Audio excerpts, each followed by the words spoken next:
اللہ کے نزدیک جو مہینوں کی تعداد ہے وہ 12 شہرا، وہ 12 ہے۔ اللہ کے نزدیک مہینوں کی تعداد وہ 12 ہے۔ فی کتاب اللہ، اللہ کی کتاب میں، اللہ کے قانون میں، یوم خلق السماوات والارض، جب سے زمین و آسمان بنائے گئے ہیں، منہا اربعۃ حرم، فرمایا اس میں سے 4 مہینے حرمت والے ہیں۔ ان 12 مہینوں کے اندر 4 مہینے حرمت والے ہیں، ذی قعد، ذی الحج اور محرم، اور چوتھا مہینہ رجب المرجب کا۔ یہ 4 مہینے حرمت والے مہینے ان کو قرار دیا گیا ہے۔ اب یہ حرمت والے مہینے کس طرح ہیں؟ یہ 4 مہینے شروع سے ہی، ابتدا سے ہی حرمت والے اس طرح تھے کہ ان 4 مہینوں کے اندر لڑائی اور جنگ نہیں کی جاتی تھی، ان کی تعظیم کی جاتی تھی، ان کا ادب کیا جاتا تھا۔ حضرت آدم علیہ السلام سے لے کر چلتے چلتے تمام امتوں کے اندر ان مہینوں کی تعظیم اور عزت کی جاتی تھی۔ لوگ اگر کوئی لڑائی بھی کر رہے ہوتے اور ادھر چاند طلوع ہو جاتا رجب کا، تو کہتے کہ جی اب حرمت والا مہینہ آ گیا ہے تو لہٰذا ہم نے نہیں لڑنا، اس کے بعد دیکھیں گے، جی ابھی ایک دفعہ لڑائی ختم کرو۔ یہاں تک کہ اگر کوئی گناہ کر رہا ہوتا تھا تو وہ حرمت والے ان مہینوں کا چاند دیکھ کر وہ اپنے گناہ کو ترک کر دیتا اور وہ ان کا ادب کیا کرتا تھا۔ دوسری وجہ مفسرین کہتے ہیں کہ ان حرمت والے مہینوں کے اندر اللہ تعالیٰ اجر کو دگنا کر دیتا ہے۔ ایک نیکی کرنی ہے تو اس کا ثواب دگنا کر کے دیا جاتا ہے ان حرمت والے مہینوں کے اندر۔ جو پہلا حکم تھا، جو پہلی وجہ ہے کہ ان مہینوں کے اندر اللہ تعالیٰ کے جو 12 مہینے، ان میں سے جو 4 مہینے ہیں حرمت والے، ان کے اندر جو لڑائی اور جو جنگ اور جو حرمت تھی، لڑائی نہیں کی جاتی تھی، اب اس کا حکم تو منسوخ ہو گیا۔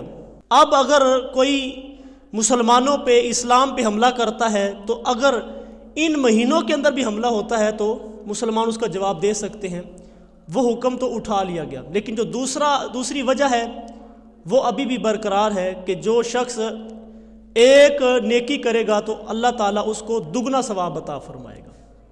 تو یہ حرمت والے مہینے ہیں، لیکن اس کے ساتھ ہی مفسرین یہ فرماتے ہیں کہ حرمت والے مہینے ہیں، ایک نیکی کرو گے تو دگنا ثواب دیا جائے گا، مگر ساتھ ہی فرماتے ہیں کہ اگر اس مہینے کے اندر بدقسمتی سے اگر کوئی گناہ کرتا ہے تو اس کو گناہ بھی دگنا دیا جائے گا، اس کا عذاب بھی دگنا دیا جائے گا، کیونکہ یہ حرمت والے مہینے ہیں تو ان کا اس نے خیال نہیں رکھا۔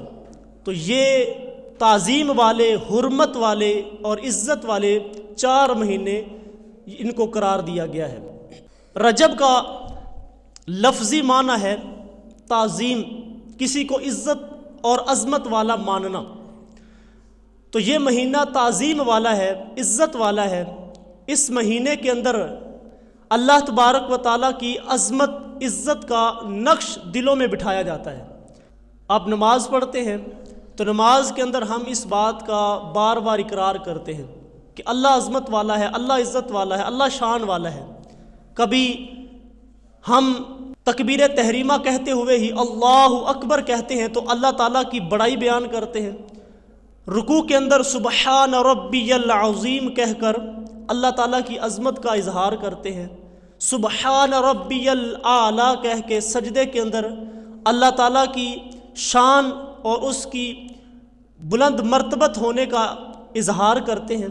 تو ہم بار بار اللہ تعالیٰ کی عظمت کا اظہار کر رہے ہوتے ہیں۔ تو یار کتنی عجیب بات ہے، نماز کے اندر تو ہم اللہ کو عظمت والا، عزت والا، شان والا قرار دیتے ہیں، جیسے ہی نماز پڑھ کے باہر نکلتے ہیں اسی شان والے، اسی عظمت والے رب کے حکموں کو توڑ دیتے ہیں۔ تو ہمیں سمجھنا چاہیے، سوچنا چاہیے کہ ہم ابھی تو نماز کے اندر کہہ کے آئے کہ اللہ شان والا، اللہ عظمت والا، اللہ بڑائی والا، تو ہم کیا زبان سے کہہ رہے تھے؟ کیا ہمارا دل بھی اس کی تصدیق کرتا تھا؟ تو باہر نکل کے اگر اللہ کے حکموں کو توڑنے پر اللہ کا ڈر پیدا ہوتا ہے تو پھر سمجھ جائیں کہ ہم نے نماز کے اندر جو اللہ کے ساتھ اقرار کیا تھا، اللہ کی کبریائی کا اعلان کیا تھا، تو وہ ہمارے اندر اتر چکا ہے۔ اور اگر باہر نکل کے ہم حکموں کو توڑ دیتے ہیں اللہ کے اور اس کی نافرمانی کرتے ہیں تو پھر ہمیں سوچنا چاہیے کہ ہم کس جگہ پہ کھڑے ہوئے ہیں۔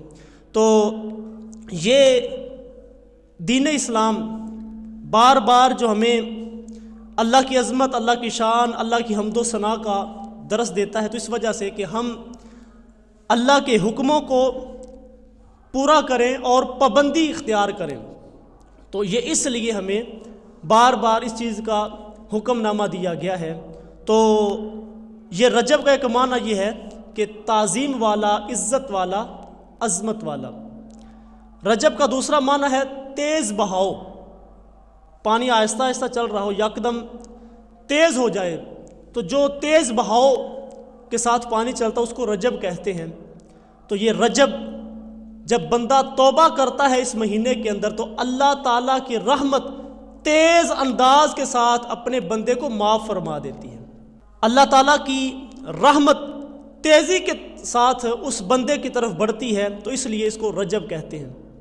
رجب کا ایک معنی یہ ہے مطہر، یعنی پاک کرنے والا۔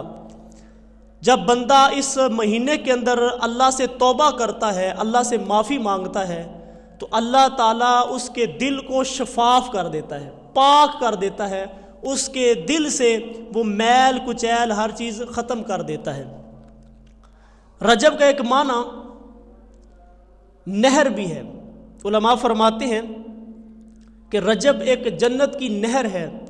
جو شخص اس مہینے کے اندر ایک روزہ رکھے گا، نفلی روزہ ہوتا ہے، تو ایک روزہ رکھے گا تو اللہ تعالیٰ اس کو اس رجب نہر سے سیراب فرمائے گا، اس کو اس رجب نہر کا پانی پلائے گا، یہ اللہ تعالیٰ اس کو شان عطا فرمائے گا۔ اور جو شخص اس مہینے کے اندر 7 روزے رکھے گا تو اللہ تعالیٰ اس شخص پر جہنم کے 7 دروازے بند فرما دے گا۔ اور جو شخص اس مہینے کے اندر 8 روزے رکھے گا تو اللہ تعالیٰ اس کے لیے جنت کے 8 دروازے کھول دے گا۔ اور جو شخص اس مہینے کے اندر 10 روزے رکھے گا، 10ویں روزے کی افطاری کرے گا تو اللہ تعالیٰ اس شخص کے سارے گناہوں کو نیکیوں میں تبدیل فرما دے گا۔ تو یہ نفلی روزوں کا اتنا اعزاز ہے۔ جب رجب المرجب کا چاند طلوع ہوتا تو حضور علیہ السلام یہ دعا فرمایا کرتے تھے، اللہ کی بارگاہ میں یہ عرض کیا کرتے تھے، اللہم بارک لنا فی رجب و شعبان و بلغنا رمضان۔ عرض کیا کرتے تھے، اے اللہ ہمیں رجب اور شعبان کے اندر برکتیں عطا فرما اور ہمیں خیریت کے ساتھ رمضان تک پہنچا دے۔ دیکھیں ابھی 2 مہینے پڑے ہیں رمضان آنے میں، لیکن حضور علیہ السلام رمضان کی تیاری فرما رہے ہیں، اللہ سے دعا کر رہے ہیں، یا اللہ ہمیں خیریت کے ساتھ رمضان تک پہنچا دینا، کہیں ایسا نہ ہو کہ رمضان سے پہلے ہم دنیا سے چلے جائیں۔ حضور علیہ السلام یہ دعا فرمایا کرتے۔ تو حضور علیہ السلام نے ہمیں اس دعا کے اندر اللہ تعالیٰ سے برکت مانگنے کی تلقین فرمائی ہے کہ ہم اللہ تعالیٰ سے رجب کے اندر اور شعبان کے اندر برکت مانگیں، کیونکہ جس کو برکت مل گئی تو اس کے تھوڑے کے اندر بھی اللہ تعالیٰ بہت ساری برکات اور بہت کچھ ڈال دیتا ہے۔ بعض اوقات انسان کے پاس بہت کچھ ہوتا ہے لیکن برکت نہیں ہوتی تو بندہ کہتا ہے یار کچھ بنتا ہی نہیں، کچھ کرنا چاہتے ہیں لیکن بندہ کہتا ہے یار وقت تھوڑا ہے، برکت ہی کوئی نہیں، وقت کا پتہ ہی نہیں چلتا، میں فلاں کام کرنا چاہتا ہوں، فلاں کام کرنا چاہتا ہوں، لیکن وقت کا پتہ نہیں چلتا۔ لیکن جس کے وقت کے اندر اللہ تعالیٰ برکت ڈال دیتا ہے وہ تھوڑی عمر کے اندر بھی، تھوڑے وقت کے اندر بھی، تھوڑے عرصے کے اندر بھی بہت کچھ کر دیتا ہے۔ آپ حضور علیہ السلام کی زندگی کو دیکھ لیجئے۔ حضور علیہ السلام نے اعلان نبوت سے قبل 40 سال مکے کے اندر گزارے اور 13 سال مزید اعلان نبوت کے بعد مکہ المکرمہ میں گزارے۔ حضور علیہ السلام کے ان سالوں کے اندر جو کفار نے، دشمنان اسلام نے اذیتیں، پریشانیاں، دکھ، مصائب اور تکلیفیں دی وہ کسی سے چھپی ہوئی نہیں ہیں۔ حضور علیہ السلام جب مدینہ تشریف لے کے گئے تو حضور نے مدینہ کے اندر 10 سال کا وقت گزارا، 10 سال کا عرصہ گزارا۔ آپ ان 10 سالوں کو دیکھ لیجئے، حضور علیہ السلام کے ان 10 سالوں کے اندر کتنی برکت اللہ نے ڈالی کہ ان 10 سالوں میں حضور نے 27 جنگیں خود لڑی ہیں۔ ایک مقدمہ ہو جائے تو بندہ کہتا یار کی کریے، پریشانیاں بڑیاں نے، ادھر طریقے تھے، ادھر انج تے ہوئے، پریشانی بن جاتی۔ حضور علیہ الصلوۃ والسلام نے 27 جنگیں لڑیں، اور صرف جنگیں نہیں لڑیں، حضور علیہ الصلوۃ والسلام کی ازواج تھی تو حضور علیہ الصلوۃ والسلام ہر زوجہ کو وقت دیا کرتے، کسی زوجہ کو بھی حضور علیہ الصلوۃ والسلام سے شکایت نہیں تھی۔ حضور علیہ الصلوۃ والسلام آنے والے وفود کے ساتھ ملاقات بھی کرتے، صفہ کے چبوترے پر بیٹھنے والے طالب علموں کو حضور علیہ الصلوۃ والسلام پڑھایا بھی کرتے، حضور علیہ الصلوۃ والسلام نماز بھی ادا فرمایا کرتے، امامت بھی کروایا کرتے، جنازوں کے اندر بھی شرکت فرمایا کرتے، تیمارداری بھی کیا کرتے، اور جب رات ہوتی تو اپنے رب کے سامنے ساری رات کھڑے ہو جاتے، یہاں تک کہ خود رب فرماتا کہ اے چادر اوڑھنے والے محبوب، ساری رات جاگا نہ کر، تھوڑی دیر سو بھی لیا کر۔ تو یہ کیسی برکت اللہ تعالیٰ نے حضور علیہ الصلوۃ والسلام کے وقت کے اندر ڈالی۔ تو اللہ سے یہ برکت مانگی جائے کہ اللہ تعالیٰ ہمیں برکت عطا فرمائے، وقت کے اندر بھی اور ہمارے وسائل کے اندر بھی، ہمارے رزق اور روزی کے اندر بھی اللہ تعالیٰ برکت عطا فرمائے۔ تو اس لیے ہمیں یہ دعا مانگنی چاہیے، اللہم بارک لنا فی رجب و شعبان و بلغنا رمضان، کہ اے اللہ ہمیں رجب اور شعبان کے اندر برکت عطا فرما اور ہمیں خیریت کے ساتھ، عافیت کے ساتھ رمضان تک پہنچا دے۔ اس ایک دعا کے اندر 3 مہینوں کا ذکر ہے، 3 مہینوں کا ذکر ہے، رجب کا بھی، شعبان کا بھی اور رمضان کا۔ اور ان 3 مہینوں کے اندر سال کی 3 عظیم راتیں بھی ہیں۔ رجب المرجب کے اندر شب معراج ہے، شعبان المعظم کے اندر شب برات ہے، اور رمضان المبارک کے اندر شب قدر ہے۔ تو جس نے رجب کے اندر اور شعبان کے اندر ان عظیم راتوں کی عزت کی اور اس کے اندر شب بیداری کر لی، تو اللہ تعالیٰ اس شخص کو شب قدر کی فضیلت بھی عطا فرمائے گا، اس کو توفیق عطا فرمائے گا کہ شب قدر بھی اس کو عطا فرمائے گی۔ اور جس کو شب قدر مل گئی تو اس کو تو برکتیں مل گئی، کیونکہ اللہ تعالیٰ کتاب حکمت کے اندر فرماتا ہے سلام ہی حتی مطلع الفجر، یہ وہ رات ہے جس رات کے اندر غروب آفتاب سے لے کر طلوع فجر تک ساری رات اللہ تعالیٰ کی سلامتی اترتی رہتی ہے، اللہ تعالیٰ کی رحمتیں اترتی رہتی ہیں۔ اور یہ ایک رات جو شب قدر کی جو رات ہے، فرمایا کہ وہ 1000 مہینوں سے افضل رات ہے۔ یہ کتاب حکمت کے اندر اللہ تعالیٰ نے یہ ارشاد فرمایا۔ تو ہمیں ان جو 3 راتیں ہیں اس کے اندر یہ تیاری ان 2 راتوں میں کرنی چاہیے، اور تیسری رات جو خاص طور پہ شب قدر کی رات ہے تو اس کے اندر اللہ تعالیٰ سے یہ سلامتی مانگنی چاہیے، اور جو اللہ تعالیٰ نے 1000 مہینوں سے افضل رات کا وعدہ فرمایا ہے وہ اللہ تعالیٰ سے مانگنی چاہیے۔ جب رجب المرجب کا چاند آتا تو حضور علیہ الصلوۃ والسلام یہ دعا فرمایا کرتے تھے، اللہم بارک لنا فی رجب و شعبان و بلغنا رمضان، اے اللہ ہمیں رجب اور شعبان کے اندر برکت عطا فرما اور ہمیں خیریت کے ساتھ رمضان تک پہنچا دے۔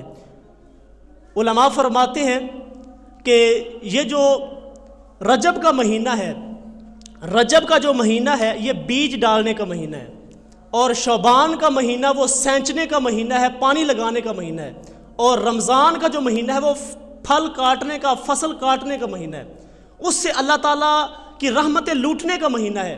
اور جس نے اس رجب کے اندر بیج نہ ڈالا اور شعبان کے مہینے کے اندر اس کو پانی نہ دیا، اس کو سینچا نہ، تو پھر رمضان کے اندر جا کے پھر اس کو اس طرح کا پھل نہیں ملے گا۔ جب ہم تیاری شروع سے کر دیں گے تو پھر ہمیں رمضان تک پہنچنے سے، جب ہم پہنچیں گے رمضان تک تو بہت ساری بھلائیاں ہمارے اندر، اللہ کا ایک عظمت اور اللہ تعالیٰ کی کبریائی اتر چکی ہوگی اور اللہ تعالیٰ کا پیار اتر چکا ہوگا، تو پھر ہم اس رمضان کے مہینے کی برکتیں ہر انداز کے ساتھ حاصل کر سکیں گے۔ حضور علیہ الصلوۃ والسلام فرماتے ہیں کہ رجب کا مہینہ یہ اللہ کا مہینہ ہے، یہ جو رجب کا مہینہ یہ اللہ کا مہینہ ہے، یہ شہر اللہ ہے، یہ اللہ کا مہینہ ہے، اور فرمایا کہ شعبان میرا مہینہ ہے، اور فرمایا رمضان جو ہے یہ میری امت کا مہینہ ہے، رمضان میری امت کا مہینہ ہے۔ تو اس لیے ہمیں رجب سے ہی تیاری شروع کر دینی چاہیے اور اس سفر کا آغاز کر دینا چاہیے، جو ہمیں رمضان المبارک کے اندر برکتیں ملنی ہیں، اللہ تعالیٰ نے رحمتیں عطا فرمانی ہیں، تو اس کی تیاری شروع کر دینی چاہیے۔ رجب المرجب کے اندر بہت سارے ہمارے تاریخی واقعات ہیں جو اس مہینے کے ساتھ جڑے ہوئے ہیں۔ یکم رجب کو حضرت سیدنا امام محمد باقر رحمۃ اللہ تعالیٰ علیہ آپ کی ولادت ہوتی ہے، آپ دنیا میں تشریف لاتے ہیں۔ یکم رجب کو ہی حضرت امام حسن بصری رحمۃ اللہ تعالیٰ علیہ آپ کا یوم وصال ہے۔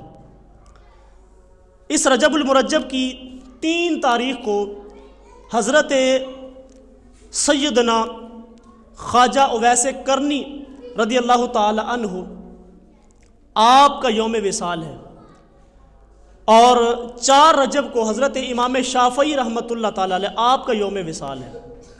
6 رجب کو حضرت خواجہ معین الدین چشتی اجمیری رحمۃ اللہ تعالی علیہ آپ کا عرس منایا جاتا ہے، آپ کا یوم وصال ہے۔ 13 رجب المرجب کو حضرت سیدنا علی المرتضیٰ شیر خدا کرم اللہ تعالی وجہہ الکریم آپ کا یوم ولادت ہے۔ 16 رجب کو حضرت سیدنا امام جعفر صادق رضی اللہ تعالی عنہ کا یوم وصال ہے، اور 22 رجب کو حضرت سیدنا امیر معاویہ رضی اللہ تعالیٰ عنہ کا یوم وصال ہے۔ تو بہت ساری برکتیں اس مہینے کے اندر اللہ تعالیٰ نے رکھی ہوئی ہیں، اور بہت نسبتیں ہیں اس مہینے کے ساتھ۔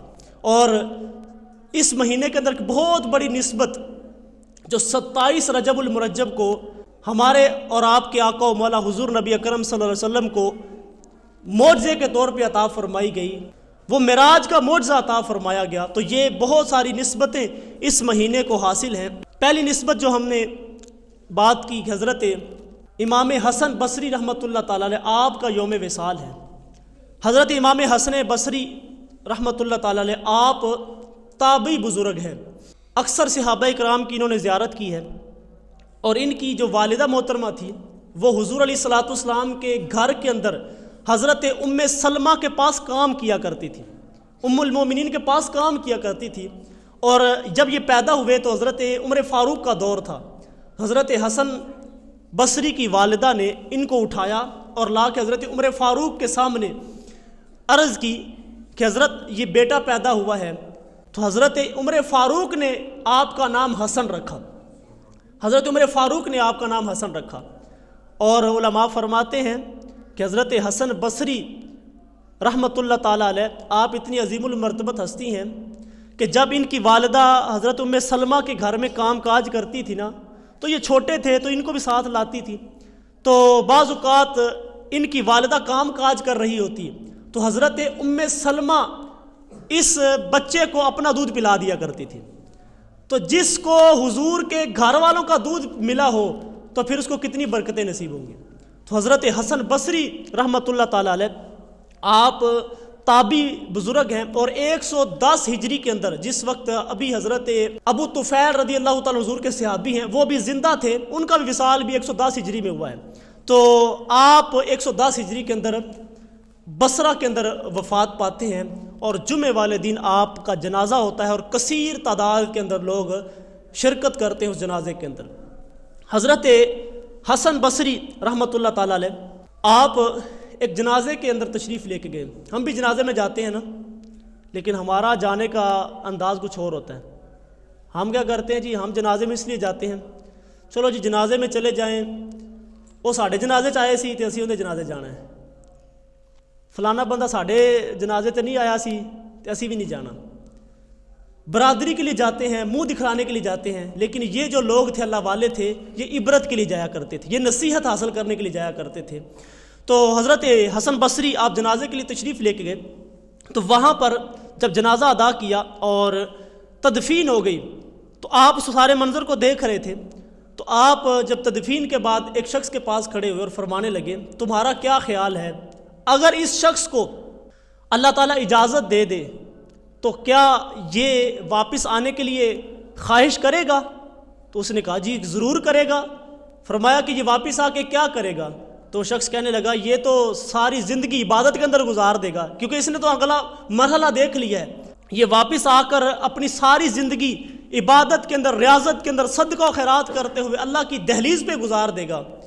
تو آپ کی آنکھوں میں آنسو آ گئے، آپ فرمانے لگے یار اس کو تو اب موقع نہیں ملنا واپس آنے کا، ہمیں تو موقع ملا ہوا ہے نا، ہم اس سے عبرت حاصل کریں اور ہم سدھر جائیں ہم اپنے لیے نیکیاں اکٹھی کر لیں, ہم آخرت کی تیاری کر لیں, ہمیں تو موقع ملا ہوا ہے نا. پتہ نہیں ہم میں سے کتنوں کے کفن کے کپڑے آ چکے ہیں, اور پتہ نہیں کتنے ہم میں سے ایسے ہیں جن کا نام زندوں کی لسٹ میں سے کاٹ کر مردوں کی لسٹ میں لکھ دیا گیا ہے. ہم میں سے تو کسی کو نہیں پتہ. تو اس لیے توبہ کو مؤخر نہ کریں, جب اللہ تعالیٰ دل میں ڈالے فوراً توبہ کرنی چاہیے, فوراً اللہ کی طرف آنا چاہیے, فوراً اپنے آپ کو رب کی دہلیز پہ لے کے آنا چاہیے. اللہ اکبر. حضرت امام باقر رحمۃ اللہ تعالیٰ علیہ آپ کی بات ہوئی تو آپ کیونکہ حضور علیہ الصلوۃ والسلام کے خانوادے میں سے ہیں, حضور علیہ الصلوۃ والسلام کی نسل میں سے ہیں, تو ایک شخص آپ کے پاس آیا اور آ کے کہنے لگا کہ آپ حضور کا خون ہیں, آپ حضور کی نسل میں سے ہیں. تو فرمایا ہاں میں حضرت امام زین العابدین کا بیٹا ہوں, میں حضرت سیدنا امام حسین کا پوتا ہوں, اور حضرت علی المرتضیٰ شیر خدا کا پڑ پوتا ہوں. تو وہ شخص کہنے لگا کہ میں آپ کو تب مانوں گا کہ جب آپ میری آنکھوں کے لیے دعا کریں. میری آنکھیں نہیں ہیں, وہ نابینا شخص تھا, تو وہ کہنے لگا کہ میری آنکھوں کے لیے دعا کریں, میری آنکھیں اگر آ جاتی ہیں تو میں واقعی کہوں گا کہ آپ حضور کا خون ہیں, حضور کی نسل میں سے ہیں. حضرت امام باقر آپ ہاتھ اٹھاتے ہیں, اللہ کی بارگاہ میں عرض کرتے ہیں کہ باری تعالیٰ میں کبھی دعا نہ کرتا, لیکن اس نے میرے نسب کو اپنی آنکھوں کے ساتھ جوڑ دیا ہے, اور اس شرط کے ساتھ میرے نسب کو قبول کرنا چاہ رہا ہے. تو اے اللہ میرے اس عظیم نسب کے صدقے سے, جو حضور کے ساتھ میرا نسب ملتا ہے, اس نسب کے صدقے سے اس نابینے کو آنکھیں عطا فرما دے. تو اللہ تعالیٰ نے حضور کے نسب کے صدقے سے, حضور کے خون کے صدقے سے اس شخص کو آنکھیں عطا فرمائی. وہ بڑا خوش ہوا, بڑا خوش ہو گیا, لیکن حضرت امام باقر کی آنکھوں میں آنسو آ گئے. وہ کہنے لگا حضرت میں تو بڑا خوش ہوں, آپ کیوں پریشان ہیں, آپ کیوں رو رہے ہیں؟ تو حضرت امام باقر رحمۃ اللہ تعالیٰ علیہ آپ فرمانے لگے کہ میں اس وجہ سے رو رہا ہوں, پہلے تیری آنکھیں نہیں تھی, تجھ سے آنکھوں کا حساب نہیں ہونا تھا, اب تجھے آنکھیں مل گئی ہیں, میں ڈرتا ہوں کہیں تو ان آنکھوں سے غلط چیز دیکھ کر اللہ کے عذاب کا مستحق نہ بن جائے.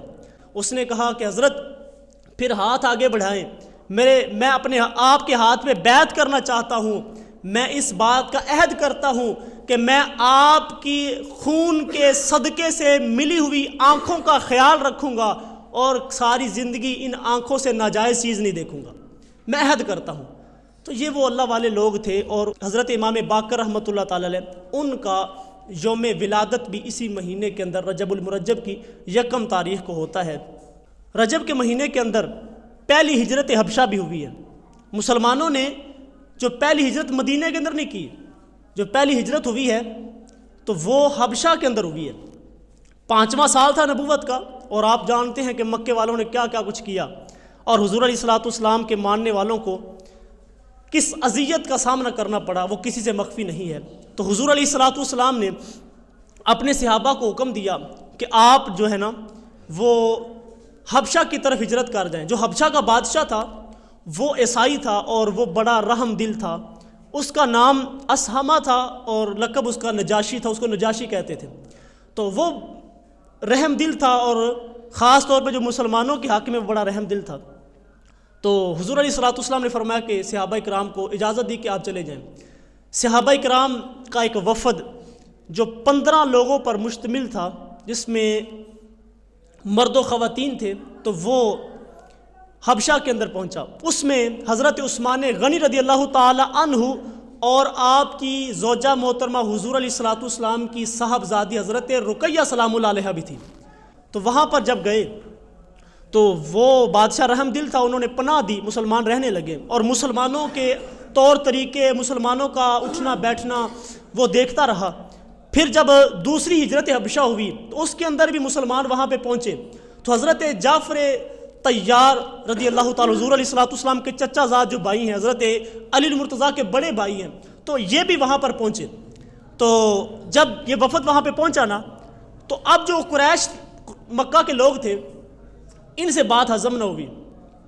یہ کہنے لگے کہ یہ کیسے ہو سکتا ہے کہ یہ مسلمان وہاں پہ جا کے پناہ لے رہے ہیں اور وہاں پہ آرام سے رہ رہے ہیں, تو ہم ان کو آرام سے کیوں رہنے دیں. تو وہ انہوں نے آپس میں میٹنگ کی, اور یہاں سے ایک وفد حبشہ کی طرف بھیجا. کہ شاہ حبشہ کو یہ تحفے دو اور ان سے کہو کہ ہمارے بندے واپس کرو۔ اب یہاں سے کچھ لوگ گئے اور جا کر کے نجاشی سے ملے اور کہنے لگے کہ ہمارے کچھ لوگ ناسمجھ ہیں، وہ آپ کے پاس آ گئے ہیں، تو ہم چاہتے ہیں کہ ہمارے وہ بندے واپس کر دیں آپ۔ اور وہ اپنے باپ دادا کا دین چھوڑ کر انہوں نے نیا دین اختیار کر لیا ہے، اور وہ آپ کے دین کے مخالف ہیں، وہ آپ کے دین کو بھی نہیں مانتے، اور وہ حضرت عیسیٰ علیہ السلام کو اللہ کا بندہ کہتے ہیں اور اللہ کا رسول، اللہ کا نبی مانتے ہیں۔ تو حضرت جعفر طیار کو بلایا گیا، دربار لگا ہے، سارے لوگ بیٹھے ہیں۔ تو حضرت جعفر طیار سے نجاشی نے مختلف سوال کیے، تو کہا کہ آپ کے نبی پر جو کلام اترا ہے، جو کتاب نازل ہوئی ہے، اس میں سے کچھ آپ سنا سکتے ہیں؟ تو فرمایا ہاں میں سنا سکتا ہوں۔ تو اس دربار کے اندر حضرت جعفر طیار نے سورۃ مریم کی تلاوت فرمائی۔ جب سورۃ مریم کی تلاوت کی نا تو نجاشی کی آنکھوں میں آنسو آ گئے، سارا جو دربار تھا ان کی آنکھوں میں بھی آنسو آ گئے، ان پر ایک رعب طاری ہو گیا، اور آخر میں وہ نجاشی کہنے لگا کہ یہ جو میں نے کلام سنا ہے، یہ جو میں نے تلاوت سنی ہے، یہ تو ایسے لگتا ہے جیسے یہ کلام اور انجیل ایک ہی چراغ کی روشنیاں ہیں، ایک ہی چراغ کی روشنیاں لگتی ہیں۔ یہ جو میں نے سن رہا ہوں یہ والا بھی، اور جو میرے نبی حضرت عیسیٰ پر نازل ہوا تھا انجیل کا کلام، وہ بھی ایک ہی چراغ کی روشنیاں ہیں۔ تو نجاشی نے پھر اس وفد کو واپس بھیج دیا اور ان کے تحفے بھی قبول نہ کیے، اور ان سے کہا کہ ہم پناہ دے چکے ان کو، اب ان کو واپس نہیں کریں گے۔ تو پھر وہ نجاشی جو تھا وہ حضور علیہ السلام سے ملنا بھی چاہتا تھا، لیکن وہ مل نہ سکا، اور حضرت جعفر طیار کے ہاتھوں پہ وہ مسلمان ہو گیا تھا۔ حبشہ کے اور بہت سارے لوگ مسلمان ہوئے، تو نجاشی بھی مسلمان ہو گیا تھا۔ تو یہ جو واقعہ تھا ہجرت حبشہ والا، یہ بھی رجب کے مہینے کے اندر آیا۔ اسی طرح رجب کے مہینے کے اندر غزوہ تبوک بھی ہوا ہے۔ غزوہ تبوک یہ رومیوں کے ساتھ ہوا تھا، ہرقل جو بادشاہ تھا ان کے ساتھ ہوا تھا۔ تو یہاں مسلمان جو تھے، یہ ان کی حالت ابھی اسی طرح ہی تھی، کمزور تھی حالت، اور یہ مالی طور پہ کمزور ہی تھے۔ مسلمان حضور علیہ السلام نے اکٹھے فرمائے، اور 30,000 کا لشکر حضور علیہ السلام نے اکٹھا فرمایا، اور 30,000 کا لشکر لے کر کے حضور علیہ السلام روم کی طرف نکلے۔ حالت یہ تھی کہ لشکر کے اندر کھانے کے لیے چیزیں بھی نہیں تھیں، اور یہ وہی موقع ہے کہ میرے اور آپ کے آقا و مولا نے جب اعلان فرمایا کہ اس غزوے کے لیے فنڈ لے کے آؤ، تو حضرت ابو بکر صدیق رضی اللہ تعالیٰ اسی غزوے میں اپنا سارے کا سارا گھر کا سامان اٹھا کے لے آئے تھے۔ اسی غزوے کے اندر حضرت عمر فاروق رضی اللہ تعالیٰ عنہ اپنے گھر کا آدھا مال لا کے پیش کر دیتے ہیں۔ اسی غزوے کے اندر حضرت عثمان غنی رضی اللہ تعالیٰ عنہ آپ 100 گھوڑے اور 900 اونٹ ماں ساز و سامان کے اور بہت سارے دینار، درم و دینار، وہ بھی حضور علیہ السلام کے قدموں میں پیش کر دیتے ہیں۔ تو یہ لشکر جو جا رہا تھا تو کھانے کے لیے چیزیں نہیں تھی، کھانے پینے کا سامان میسر نہیں تھا، تو ایک مٹھی جو کھجوریں تھیں وہ بہت سارے لوگوں کے اندر بانٹ دی جاتی، اور ان کھجوروں کے ساتھ ہی اپنا گزارا کرتے تھے۔ اس لشکر کو جیش اسرا بھی کہتے ہیں، تنگی والا لشکر، جیش الاسرا، یہ تنگی والا لشکر تھا۔ تو جب حضور علیہ السلام وہاں پہ پہنچے تو اب رومیوں کی یہ جرت نہ ہو سکی کہ وہ حضور علیہ السلام کا مقابلہ کرتے، وہ ڈرتے مارے وہ میدان کے اندر آئے ہی نہ، اور حضور علیہ السلام کئی دن وہاں پہ قیام کرنے کے بعد فاتحانہ انداز میں واپس تشریف لے آئے، تو اللہ تعالیٰ نے فتح عطا فرما دی۔ تو یہ جو واقعہ تھا غزوہ تبوک والا، یہ بھی رجب کے مہینے کے اندر ہوا۔